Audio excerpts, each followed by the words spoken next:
العلم هو النور الهادي والمفتاح لكل الخير من يرد الله به خيرا. بسم الله الرحمن الرحيم. موطأ الإمام مالك.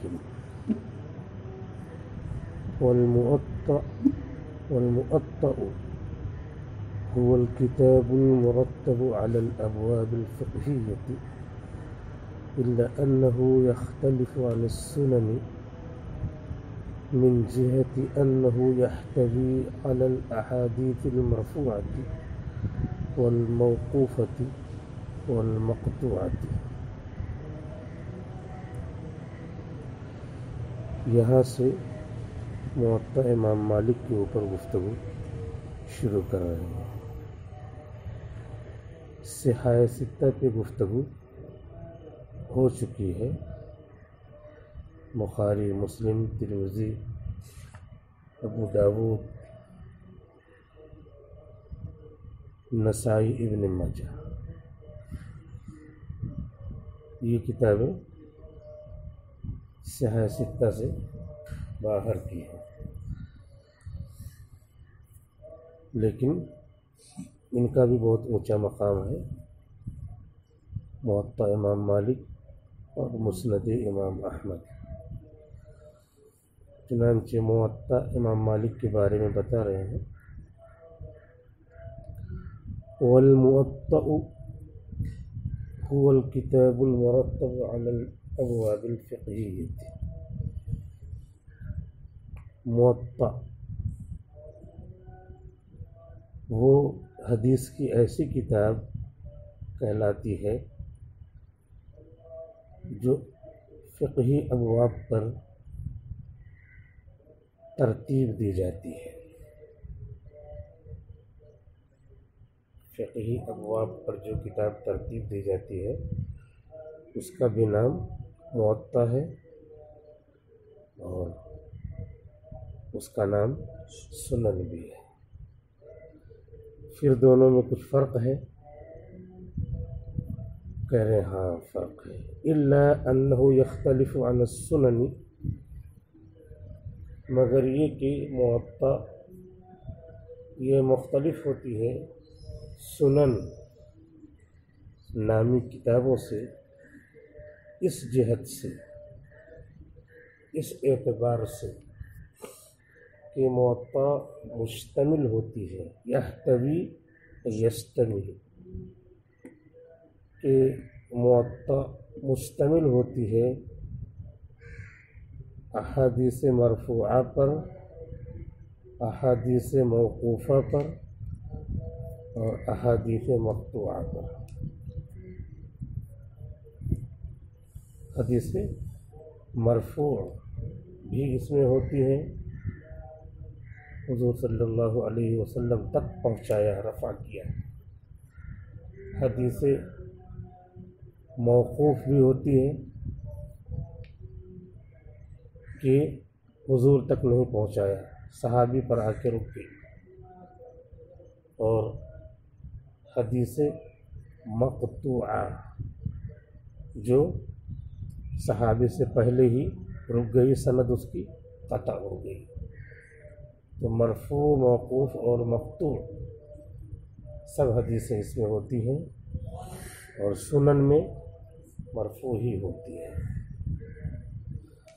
تو اتنے فرق کی وجہ سے اس کا نام سنن نہ رکھ کر کے موطأ رکھا گیا ہے.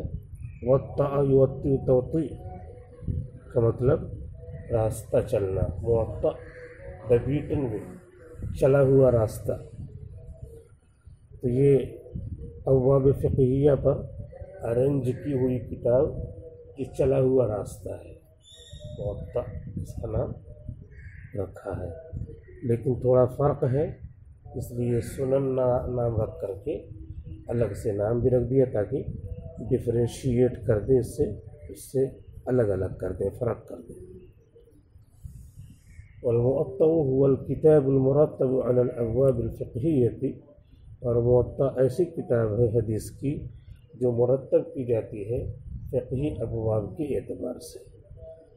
فقہی ابواب پر، الا انہ یختلف عن السنن، مگر یہ کہ یہ جدا ہوتی ہے سنن سے اس جہت سے، اس اعتبار سے، من جہت انہ یحتوی علی الاحادیث المرفوعۃ والموقوفۃ والمقطوعۃ، یہ مشتمل ہوتی ہے احادیث مرفوعہ پر، احادیث موقوفہ پر اور احادیث مقطوعہ پر۔ یہ موطا کی تعریف کر دی، موطا کی تعریف نہ کریں تو یہ کیا رہے گا کچھ سمجھ میں نہیں آتا جب تک کہ اس کی تعریف نہ کریں۔ پھر اس کے بعد امام مالک کے بارے میں بتا رہے ہیں، والامام مالک هو ابن انس بن مالک بن ابی عامر بن عمرو بن الحارث۔ امام مالک وہ مالک ابن انس ہیں، مالک کے بیٹے،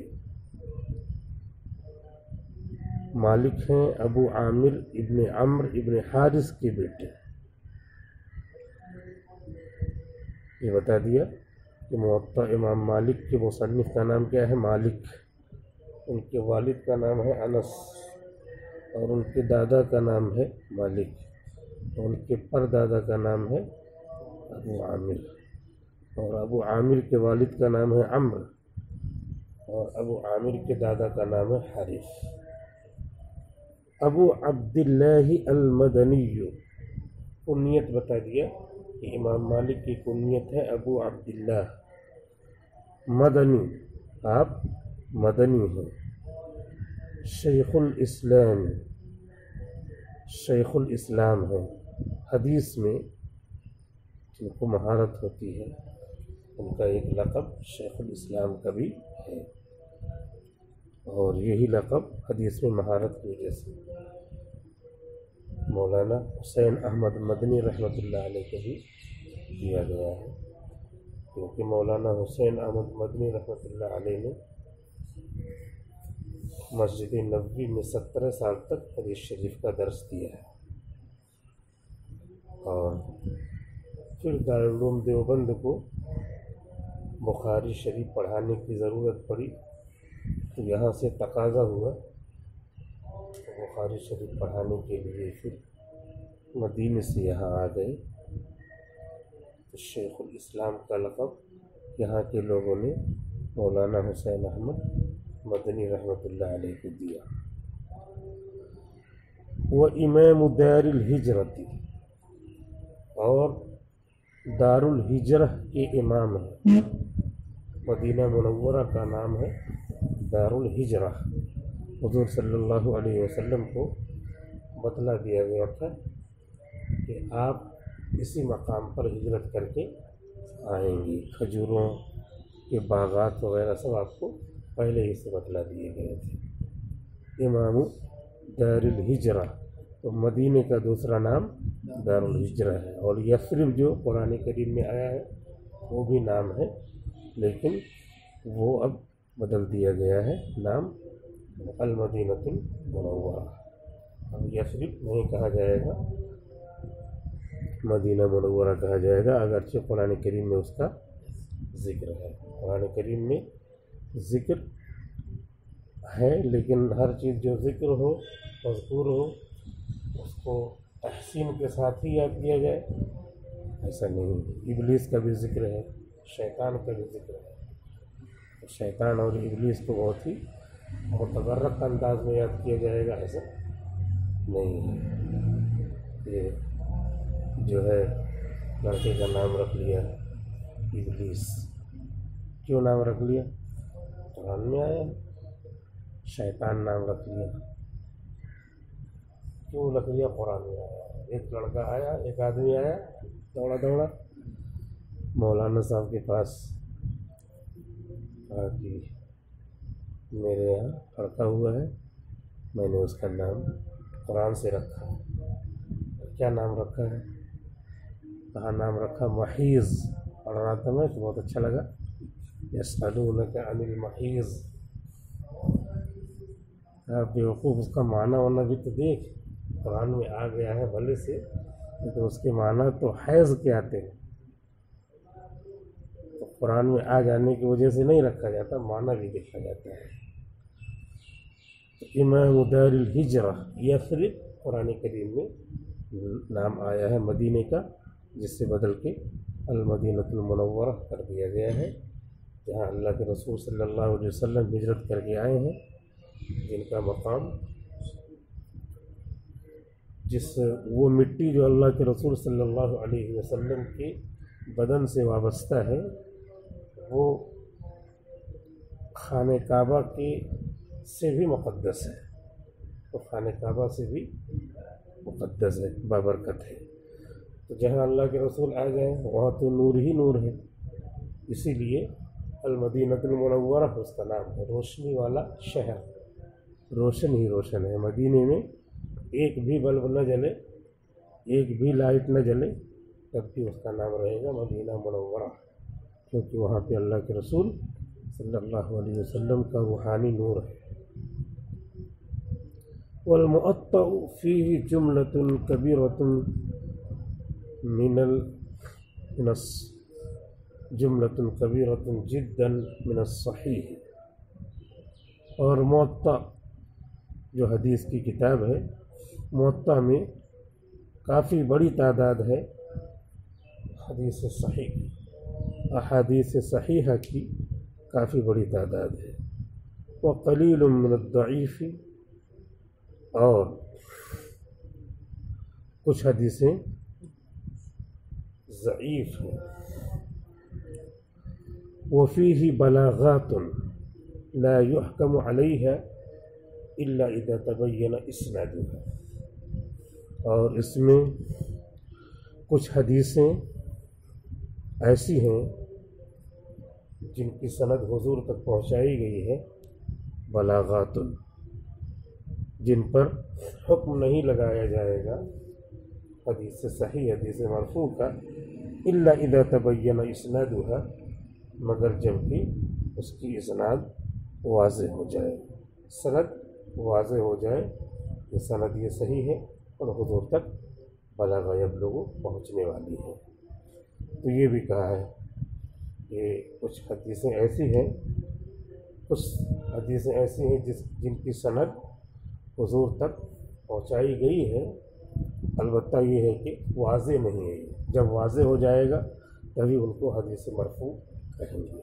اسی لیے کہ وہ فیہ بلاغات، یہ لفظ استعمال کیا اس کے لیے، اور کچھ میں کچھ ایسی حدیثیں ہیں جن کی سند حضور تک پہنچائی گئی ہے، ان پر حکم نہیں لگایا جائے گا حدیث صحیح مرفوع کا، الا اذا تبین اسنادها، جب تک کہ اس کی سند واضح نہ ہو۔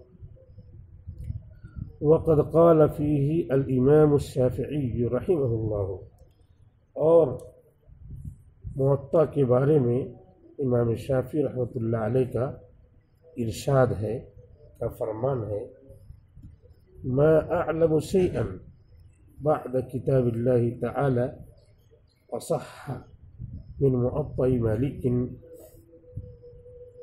امام مالک کہتے ہیں، امام مالک کے بارے میں، ان کی موطأ کے بارے میں کہتے ہیں امام شافعی رحمۃ اللہ علیہ کہ قرآن شریف تو متواتر اور شبہ سے بالا تر، منقول بنقل متواتر مکتوب فی المصاحف، تو اس کی جو تعریف ہے اس میں نقل متواتر ہے، وہ تو صحیح ترین کتاب ہے، اس سے صحیح ترین کتاب کوئی نہیں ہے، اور باقی کتابوں کو منسوخ کرنے والی ہے، آسمانی کتابوں کو، وہ تو ہے، لیکن اس کے بعد اس کی تشریح میں جو کتابیں ہیں، تو امام مالک کی موطأ، امام مالک کے بارے میں امام شافعی کہتے ہیں کہ کتاب اللہ کے بعد سب سے صحیح ترین کتاب روئے زمین پر کون سی ہے؟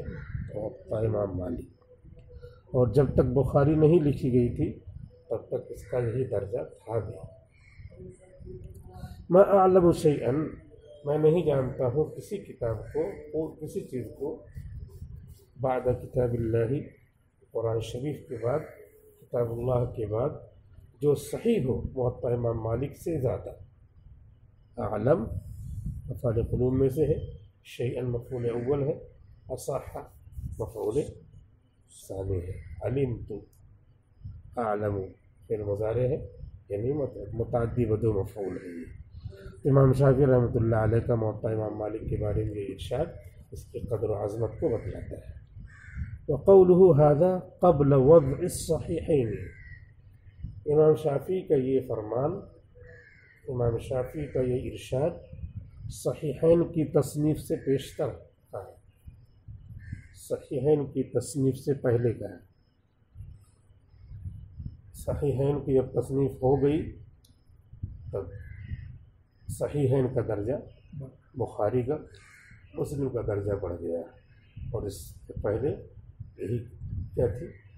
اصح الکتب تھی بعد کتاب. وإلا فالأمة اتفقت على أن أصح كتب بعد القرآن الكريم الصحيحان،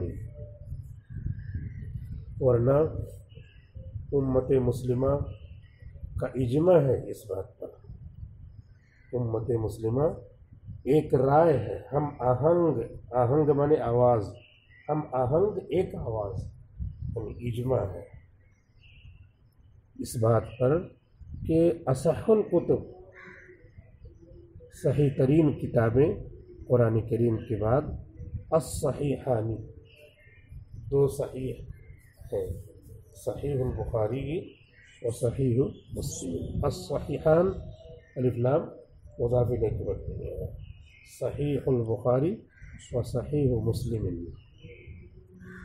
یہ وضاحت کر دیا 1.5 سطر میں، جو اوپر والی بات سے نکل رہا تھا یہ کہ پھر بخاری مسلم سے بھی آگے ہے. ہاں بخاری مسلم سے بھی آگے ہے، جب وہ تھی ہی نہیں جب، لیکن جب وہ آ گئی تو پھر بخاری مسلم کا درجہ امت نے اس سے بڑھایا ہے، امت نے اس لیے کہ اس کو محدثین نے، علماء نے اس کا وہ درجہ دیا ہے، اور جسے شہیدت به الامہ، امت کی گواہی ہو تو اس کا درجہ کیا ہے؟ بڑھ جاتا ہے. وفی الموطأ اقوال واحکام لمالک، اور موطأ حدیث کی اس کتاب میں کچھ اقوال اور احکام ہیں امام مالک کے، امام مالک کے مسائل ہیں، ان کے اقوال بھی ہیں. يعد علیہ بالنواجذ، جسے مضبوطی سے پکڑا جائے، جسے مضبوطی سے پکڑا جائے. یعنی موطأ امام مالک میں، امام مالک کے خود حدیث کے بعد کچھ قول ہے کہ اس سے یہ مسئلہ نکلا، یہ میرا قول ہے، اب وہ مالکیہ اس کو لیں گے، اور احناف بھی ضرورت پڑنے پر مالکیہ کے قول کو لیتے ہیں. جہاں پہ جو ہے حالات ایسے ہیں کہ احناف کے اقوال پہ عمل کرنا بالکل دشوار ہے، تو وہاں پہ مالکیہ کے اقوال کو بھی دیا جاتا ہے، دوسرے ائمہ کے اقوال کو بھی دیا جاتا ہے. لیکن یہاں یہ بتانا ہے کہ اس میں صرف حدیث نہیں ہے، بلکہ حدیث سے ایک مسئلہ نکل کر کے ان کا اپنا قول کہ میری رائے، میری تشریح حدیث کے سلسلے میں یہ ہے، یہ مسئلہ، یہ حکم نکل رہا ہے، میں یہ حکم نکال رہا ہوں، مستنبط کر رہا ہوں. تو یہ مستنبط کرنا ان کا اس میں دکھا ہوا ہے. وفی الموطأ اقوال، اور موطأ امام مالک میں اقوال اور احکام کچھ ہیں جو امام مالک کے ہیں، جن پہ مضبوطی سے، جن کو مضبوطی سے دانتوں سے پکڑا جائے گا. لفظی ترجمہ ہے، حقیقی معنی ہے اور مجازی معنی مراد ہے، یعنی جس پر مضبوطی سے عمل کیا جائے گا. فرحمہ اللہ رحمۃ واسعہ، تو اللہ تعالیٰ خوب رحم فرمائے امام مالک رحمۃ اللہ علیہ پر کہ انہوں نے اتنا اہم کام انجام دے کر امت کے سامنے پیش کیا. امت اس سے استفادہ کرتی رہے، عمل کرے، لوگوں کو عمل کروائے. وجزاہ اللہ عن المسلمین خیر الجزاء، اور جب یہ احسان کیا ہے تو احسان کا بدلہ ہونا چاہیے. احسان کا بدلہ اگر وہ زندہ ہوتے تو کئی طریقے سے ان کا بدلہ لیا جاتا، لیکن وہ زندہ نہیں ہے تو پھر جو ہے زندگی میں بدلہ زندگی کی طرح دیا جاتا ہے. اور جب کچھ نہ ہو تو اللہ کے رسول نے فرمایا کہ جزاک اللہ کہنا یہ بھی کیا ہے؟ اس کا بدلہ ہے جو اس نے احسان کیا ہے. ورنہ ان کے ساتھ تو بہت لوگ بہت بڑا بڑا احسان کرتے تھے. ان کا ایک دوست تھا، بہت مانتا تھا ان کو، اور جو ہے اتنا مانتا تھا کہ عید کے دن کپڑا سل کر کے لا کر کے آ کے ہدیہ دیتا تھا. وقت پورا ہو گیا، پھر اگلے سبق میں اس کو انشاءاللہ پیش کرتے ہیں. والسلام علیکم ورحمۃ اللہ وبرکاتہ. ولا تعجل بالقرآن من قبل أن يقضى إليك وحيه وقل رب زدني علما.